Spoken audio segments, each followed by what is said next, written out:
Example number 9 है आज हमारा। देखो क्या लिखा हुआ है यहाँ पर, एक यादृच्छिक प्रयोग की घटनाएं A1 तथा A2 निम्नानुसार परिभाषित हुई है।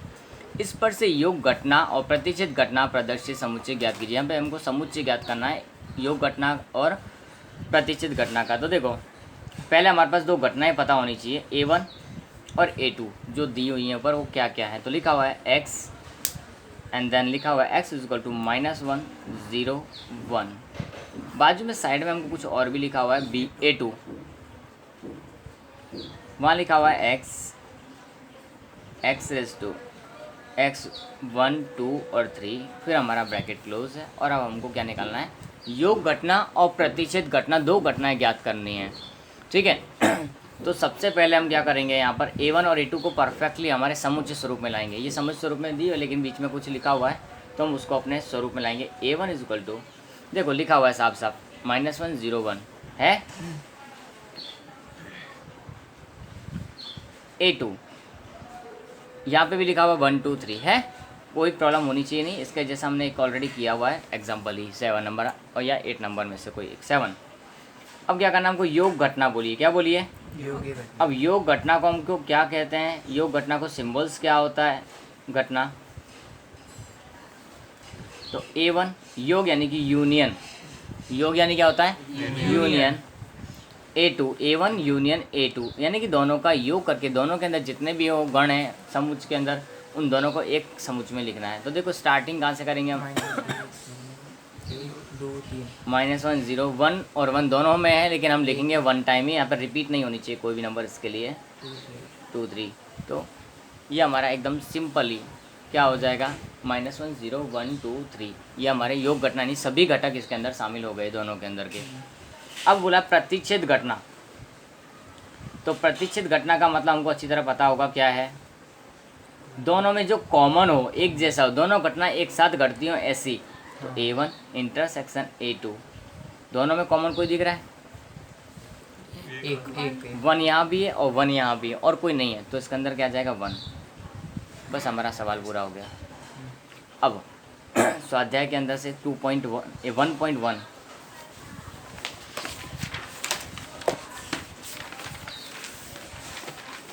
6 नंबर का क्वेश्चन है यहाँ पर हमारा, वो करेंगे।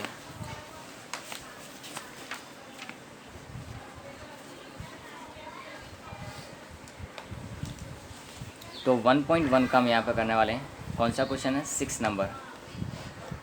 ध्यान से रीड करना है। क्वेश्चन में क्या लिखा है, एक यादृच्छिक प्रयोग का निदर्श अवकाश u बराबर दिया हुआ है, u बराबर bracket 1 2 3 dot dot dot dot what ever 20। Okay, ये हमको दिया हुआ है, यानी कि कहने का मतलब u बराबर हमारे पास में कितने घटक है, 1 से लेकर 20 तक के सभी घटक इसके अंदर शामिल हैं, गण। ठीक है, उस निदर्श अवकाश में से एक संख्या का चयन किया जाता है।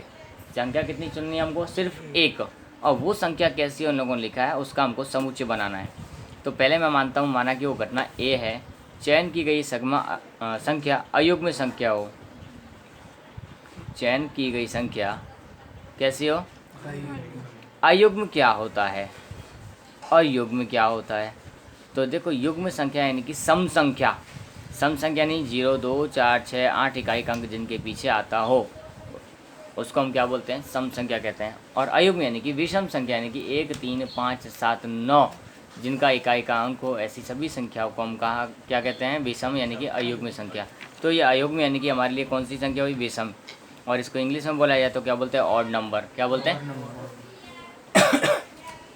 तो यहाँ पर हमारे पास 1 से लेकर 20 तक में ऐसी कितनी संख्या है, तो उनको हम यहाँ लिखेंगे A के अंदर।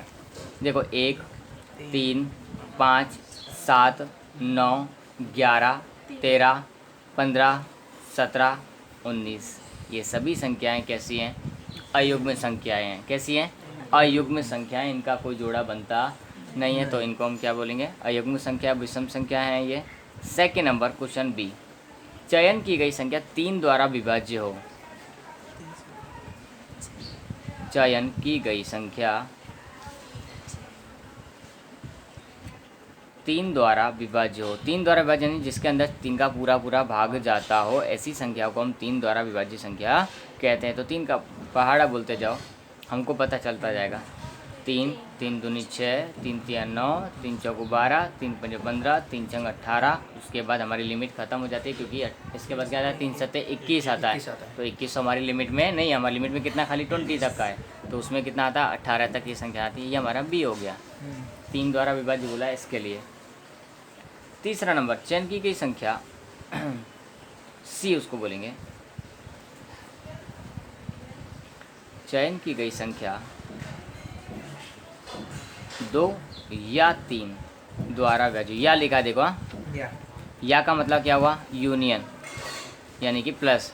तो या हम ए और बी को यूनियन करेंगे तो हमको क्या मिलेगा, घटना सी मिलेगी।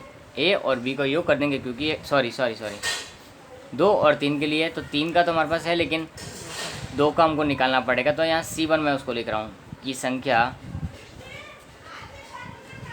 2 द्वारा विभाज्य हो। तो ऐसी संख्या कौन कौन सी होगी, 2 का पहाड़ा बोल देना हमको। C1 इक्वल टू 2, 2 दूनी 4, 2 6, 2 चौको 8, 2 पंजे 10, 2 छंग 12, 2 सत्ते 14, 2 अट्ठे 16, दोनों 18, 2 दाई 20 के अंदर आ जाता है। तो ये सभी संख्या हमारी 2 द्वारा और 3 द्वारा कौन सी हैं ये, लेकिन दोनों में कोई कॉमन हो उसको नहीं लेना, लेकिन फिर कॉमन वाले को नहीं, क्योंकि क्या बोला, या तो 2 से होनी चाहिए या 3 से, दोनों से साथ में होनी चाहिए नहीं, ऐसा है। तो लिखेंगे यहाँ पर हम बी हमारे लिए क्या है, विभाज्य 3 द्वारा है और ये 2 द्वारा, तो हमको दोनों का कॉमन निकालना है। तो मैं लिख दूंगा C1 यूनियन बी, लेकिन इंटरसेक्शन माइनस करने के बाद। तो देखो क्या आएगा, पहले कॉमन देख लेते हैं, उनको हटा देंगे। 6, 12 के बाद 18 है। इन तीनों को नहीं लिखना, बाकी सब संख्या हमको एक साथ में लिख देने की। तो कौन कौन सी होगी, 3, पहले 2 से स्टार्ट करते हैं। 2, 3, 4, 8, 9, 10, 14, 15, 16, 20। आगे सब संख्या इन दोनों की ध्यान रखना है। ये जो संख्या हमने दोनों में कॉमन उनको नहीं लिखा है क्योंकि इंटरसेक्शन माइनस होने के बाद 2 या 3 बोला, 2 और 3 नहीं बोला इसके लिए, ठीक है। चले आगे। अब नेक्स्ट 7वां,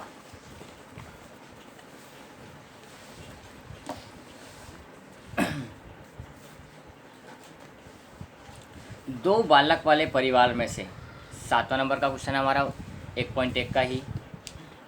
2 बालक वाले परिवार में से यादृच्छिक रूप से एक बालक का चयन किया जाता है। 2 बालक वाले परिवार में क्या क्या हो सकता है, देखो बालकों में, या तो दोनों बालक लड़के हों, हो सकता है ऐसा, या तो दोनों बालक लड़की हो, या ऐसा हो सकता है कि पहला बालक लड़का हो और दूसरा बालक लड़की हो, या फिर ऐसा हो सकता है पहला बालक लड़की हो और दूसरा बालक लड़का हो, या फिर ऐसा भी हो सकता है दोनों बालक कैसे लड़की हो सकता है ऐसा। 4 ऑप्शन हमारे पास मिल सकते हैं यहाँ पर। तो या तो दोनों लड़के, या पहला लड़की दूसरा लड़का, या फिर पहला लड़का दूसरी लड़की, या फिर दोनों लड़कियाँ, ये हमको ऑप्शन मिलते हैं। अब घटना क्या कही है इन लोगों ने वो देखते हैं। तो घटना A1 कहा है कि एक बालक स्त्रीलिंग का हो, यानी कि एक बालक स्त्री यानी लड़की हो, एक बालक कैसा हो, स्त्रीलिंग।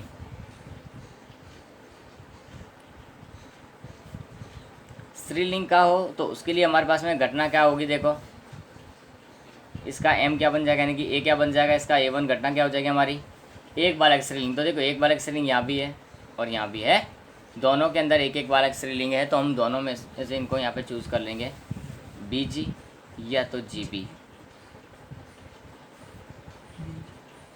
ठीक है। ऐसा क्यों किया, क्योंकि बोला कि एक बालक ही स्त्रीलिंग होना चाहिए, दोनों इसमें 2 थे इसलिए 2 को नहीं ले सकते। हमको क्या बोला, एक बालक स्त्रीलिंग, चाहे वो पहले हो चाहे बाद में हो, तो दोनों ही यहाँ पर, दोनों में एक एक जी है, तो उसको हमने यहाँ पे लिख दिया जी को, ठीक है। नेक्स्ट क्वेश्चन A2, घटना A2, उसमें लिखा है कम से कम एक बालक स्त्रीलिंग का हो। कम से कम कहा है, यानी कि ज़्यादा की तरफ हमको इशारा किया है। कम से कम बोला हो तो हमको ज़्यादा की तरफ जा सकते हैं, लेकिन कम नहीं होना चाहिए, यानी कि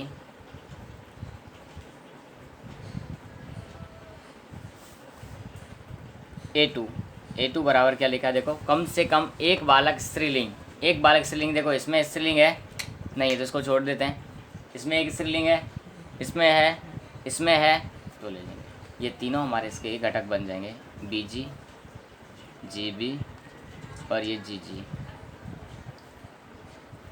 ठीक है, इस तरह से हमको कम से कम बोला है तो कम से कम की तरफ नीचे नहीं उतरना है, जाना ऊपर की साइड है। कम से कम का, अधिक से अधिक बोला हो तो कम की तरफ जाने का। ठीक है, कम की तरफ यानी कम से कम एक बोला तो देखो मैंने 2 को भी ले लिया, 1 को भी ले लिया, 1 को भी ले लिया, पर 1 से कम में मैं नीचे नहीं जाऊँगा, यानी 0 जहाँ गर्ल हो वहाँ पे नहीं जाना है। Is it okay? अब हमको नेक्स्ट क्वेश्चन कौन सा करवाना है वो देख लेते हैं। क्वेश्चन नंबर 8,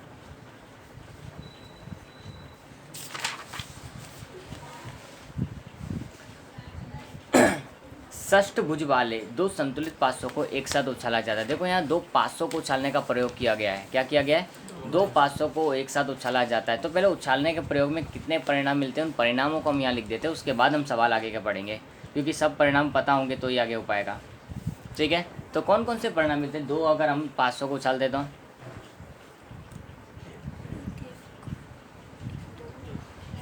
ये हमको माइंड में होना चाहिए कि 2 पार्श्व उछाल परिणाम कौन कौन से। अगर ये सब चीज़ें हमको माइंड में नहीं होंगी तो हम आगे कुछ नहीं। जो मैंने इंपॉर्टेंट रिजल्ट्स लिखवाए हैं, महत्वपूर्ण परिणाम जो लिखवाए हैं, पासे के, ताश के, सिक्के के, वो सारी चीज़ें ध्यान रखनी पड़ेंगी।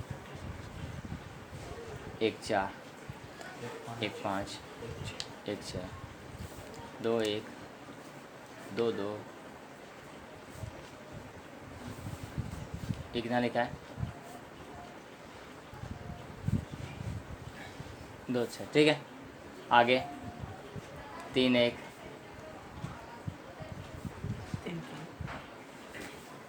3 4, 3 5, 3 6, 4 1, 4 2, 4 3, 4 4, 4 5, 4 6। नेक्स्ट 5 2,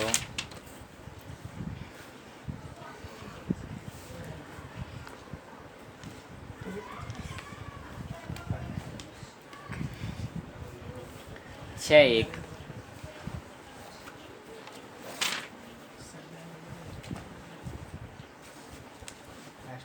6 2, 6 3, 6 4, 6 5 और लास्ट हमारे पास 6 6। फिर हमारा ब्रैकेट क्लोज। कितने परिणाम होते हैं? 36 परिणाम हमारे पास है। Is it okay? अब आगे क्या लिखा है क्वेश्चंस पढ़ते हैं और उसके हिसाब से हम करते जाएंगे। नंबर 1, घटना A1, 500 पर मिले अंकों का योग 7 हो। क्या लिखा है? 7 हो। 500 पर पेंसिल मिले अंकों का योग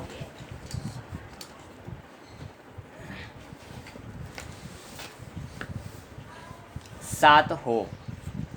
ठीक है, तो 7 कब आता है टोटल? देखो इनका, देखो 5 से उछाल रहे हैं हम, 7 वाली पूरी, जैसे इस तरह से हमने अगर बनाया है 1 to 1, लाइन टू लाइन, तो हमको डायरेक्टली मिल जाएगा 7 हो। ऐसे घटक हमारे पास ये है, देखो 6 और 1 7, 5 और 2 7, 4 और 3 7, 3 और 4 7, 2 और 5 7 और 1 और 6 7। ये पूरी लाइन तुमको जब भी इस तरह का बनाओगे तो परफेक्टली लाइन में ही मिलेगा सब, जो भी डेटा चाहिए तुमको।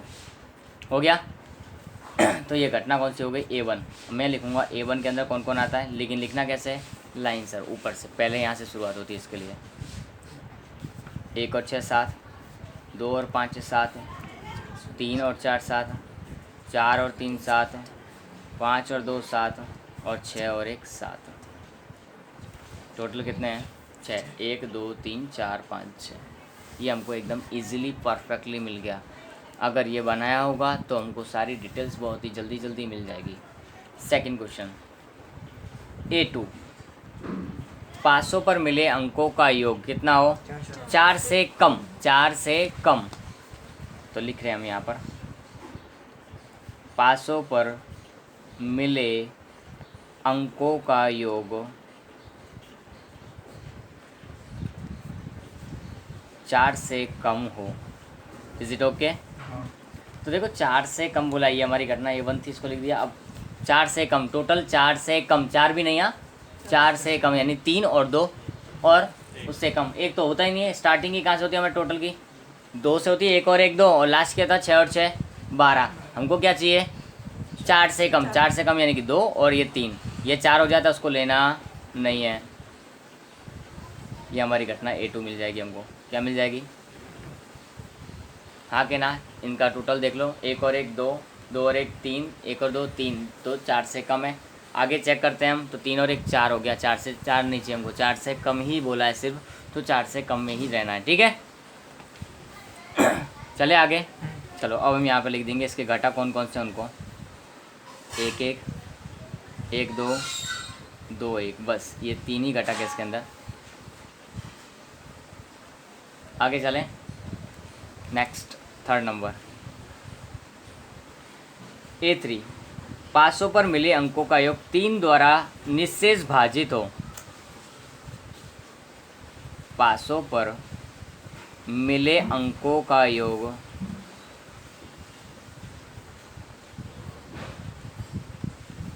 3 द्वारा विभाज्य यानी निस्शेष भाजित हो।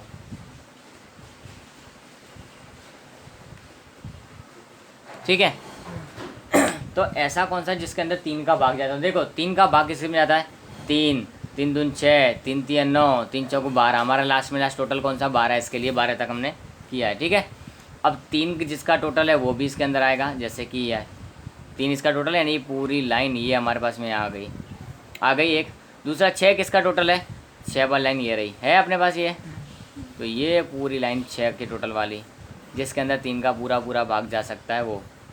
उसके बाद में 9 वाली लाइन, तो 9 वाली लाइन ये रही पूरी है अपने पास, ये वाली लाइन पूरी। ठीक है, उसके बाद 12 वाली लाइन, तो 12 वाली लाइन ये रही, देखो। हाँ के ना? जो बोला हमको वो करना है। पहले 3 का विभाज्य बोला है, तो 3 का पहाड़ा यहाँ पर लिखने का, जब तक 12 तक में, क्योंकि 5 से की बात करें 12 ही टोटल होता है।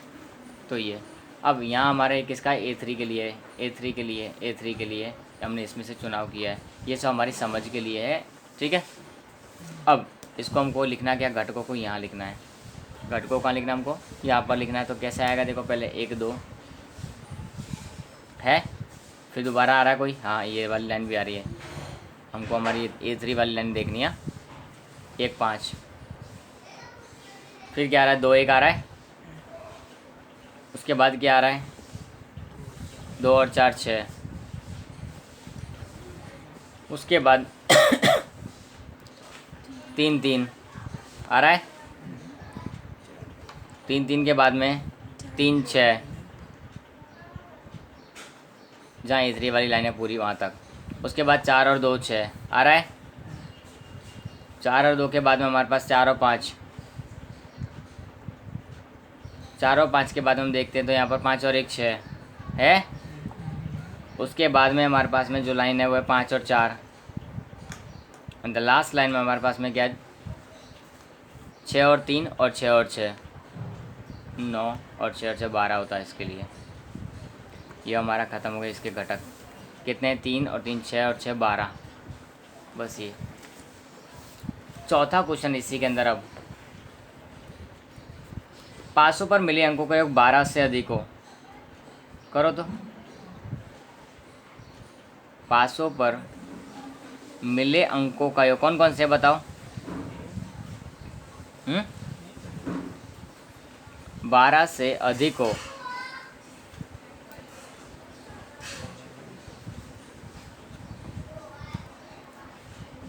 देखो लास्ट टोटल 12 है, 12 से अधिक है ही नहीं कोई भी। लास्ट में लास्ट टोटल क्या? 12, लेकिन यहाँ पूछा क्या? 12 से अधिक, तो 12 से अधिक तो हमारे में लिमिट में नहीं आता, तो लिख देंगे A4 इक्वल टू खाली गण। खाली गण को हम इस तरह से लिख सकते हैं, या फिर A4 इक्वल टू 5।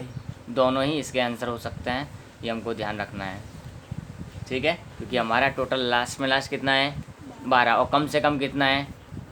2। यानी कि अगर पूछा होता कि 500 पर मिले अंकों का योग 1 हो तो भी यही होता आंसर, क्योंकि 1 तो होता ही नहीं है। 2 पासे होंगे तो कम से कम 1 तो आएगा।